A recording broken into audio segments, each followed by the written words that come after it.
चुनाव आयोग पर पप्पू यादव का हमला, 65 लाख फर्जी वोटर, लोकतंत्र पर डकैती। पूर्णिया सांसद पप्पू यादव ने ईसीआई पर निशाना साधते हुए कहा कि 22 लाख वोटर मर चुके, 35 लाख गायब और 7 लाख के 2 बार पंजीकरण हुए। उन्होंने इसे लोकतंत्र पर डकैती बताते हुए लोकसभा व राज्यसभा विधानसभाएं भंग कर दोबारा चुनाव कराने की मांग की। राहुल गांधी ने भी वोटों की कटौती को वोट चोरी बताया है। वाराणसी में पीएम मोदी का दौरा, 2183 करोड़ की परियोजनाएं और किसानों को तोहफा। प्रधानमंत्री नरेंद्र मोदी ने वाराणसी दौरे के दौरान 2183 करोड़ रुपए की विकास परियोजनाओं का उद्घाटन व शिलान्यासन किया। इसमें स्वास्थ्य, शिक्षा, सड़क और रेलवे जैसी परियोजनाएं शामिल रहीं। पीएम ने किसान सम्मान निधि की 20वीं किस्त जारी करते हुए 9.70 करोड़ किसानों को 20 लाख 50 करोड़ रुपए ट्रांसफर किए। सेवापुरी की जनसभा में पीएम मोदी ने भविष्य की योजनाओं और किसान के कल्याण पर जोर दिया। झुग्गी वासियों को राहत, सीएम रेखा गुप्ता ने रोका बुलडोजर, 50,000 फ्लैट देने का ऐलान। दिल्ली की मुख्यमंत्री रेखा गुप्ता ने झुग्गी वासियों को बड़ी राहत दी है। उन्होंने यहां बुलडोजर कार्रवाई पर रोक लगाने का आदेश दिया। वहीं 50,000 खाली पड़े फ्लैट जल्द देने की घोषणा भी की। ये फ्लैट वर्षों पहले बनकर तैयार हो चुके थे, लेकिन अब तक आवंटन नहीं हुआ था। इस फैसले से झुग्गी में रहने वाले हजारों परिवारों को अस्थायी आश्रय मिलने की उम्मीद जगी है। वाराणसी में पीएम मोदी की पाक को चेतावनी, यूपी की मिसाइलें कर देगी तबाह। प्रधानमंत्री नरेंद्र मोदी ने वाराणसी से पाकिस्तान को कड़ी चेतावनी दी है। उन्होंने कहा कि अगर पाकिस्तान ने फिर आतंकी हमले की साजिश रची तो उत्तर प्रदेश की ब्रह्मोस मिसाइल उसे तबाह कर देंगी। पीएम मोदी ने बताया कि अब ये अत्याधुनिक मिसाइलें लखनऊ में तैयार होंगी। उन्होंने ऑपरेशन सिंदूर में जिक्र करते हुए भारत की सैन्य ताकत और आत्मनिर्भरता को पूरी दुनिया के सामने प्रमाणित बताया। राहुल गांधी का बड़ा दावा, 2024 चुनाव में हुई धांधली, सबूत एटम बम जैसे। कांग्रेस सांसद और नेता प्रतिपक्ष राहुल गांधी ने 2024 लोकसभा चुनाव को लेकर बड़ा आरोप लगाते हुए कहा कि चुनाव में भारी गड़बड़ी हुई थी।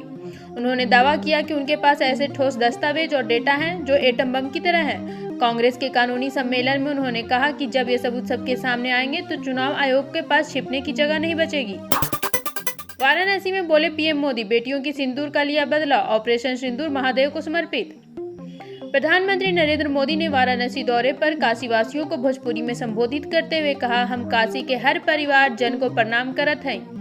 जनसभा में उमड़े जन सैलाब ने तालियां और जयकारों से उनका जोरदार स्वागत किया। पीएम ने ऑपरेशन सिंदूर की सफलता को भगवान महादेव को समर्पित करते हुए कहा कि यह जम्मू कश्मीर के मारे गए 26 निर्दोषों के लिए लिया गया निर्णायक बदला है, बेटियों का सिंदूर का बदला। एससीओ समिट में तुर्की अजरबैजान की मौजूदगी पर भारत की आपत्ति।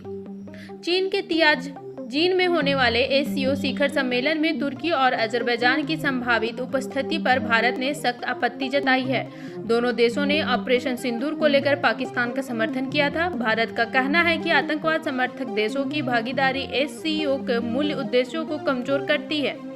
चीन और भारत के बीच इस मुद्दे पर बातचीत जारी है। सम्मेलन में पीएम मोदी, रूस के राष्ट्रपति पुतिन भी शामिल होने की संभावना है। रूस से तेल खरीदना बंद नहीं करेगा भारत, टैरिफ वार के बीच ट्रंप को मिला करारा जवाब। एएनआई के अनुसार भारत ने अमेरिकी टैरिफ कार्रवाई को दरकिनार करते हुए रूस से तेल खरीद जारी रखने का निर्णय लिया है। सूत्रों के मुताबिक भारतीय तेल रिफाइनिंग अब भी रूसी कंपनियों से तेल प्राप्त कर रही हैं। आपूर्ति से जुड़े उनके फैसले मूल्य, कच्चे तेलों की गुणवत्ता, भंडार सुविधा, रसद और आर्थिक व्यवहारिकता जैसे कारकों पर आधारित है। रूस को भारत का पुराना भरोसेमंद ऊर्जा सहयोगी माना जाता है। तेजस्वी यादव का आरोप, चुनाव आयोग बना गोदी आयोग, मेरा नाम भी मतदाता सूची से गायब। नेता प्रतिपक्ष तेजस्वी यादव ने आरोप लगाया कि उनका नाम नई मतदाता सूची से हटा दिया गया है। पत्रकारों के सामने उन्होंने ई-पिक नंबर डालो तो रिकॉर्ड नॉट फाउंड दिखा।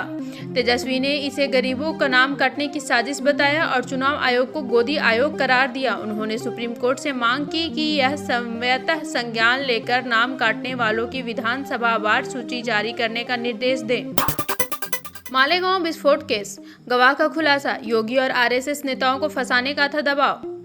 मालेगांव बम धमाके में एक गवाह ने चौंकाने वाला दावा किया है कि उस पर सीएम योगी आदित्यनाथ और आरएसएस नेताओं को फंसाने का दबाव डाला गया था, जिसके लिए कई दिनों तक हिरासत में भी रखा गया। मुंबई की विशेष अदालत ने हाल में ही सबूतों के अभाव में प्रज्ञा ठाकुर, कर्नल पुरोहित सहित 7 आरोपियों को बरी कर दिया। कोर्ट ने एटीएस और एएनआई की जांच पर भी गंभीर सवाल उठाए हैं, जिससे भगवा आतंकवाद का नैरेटिव कमजोर पड़ता नजर आ रहा है।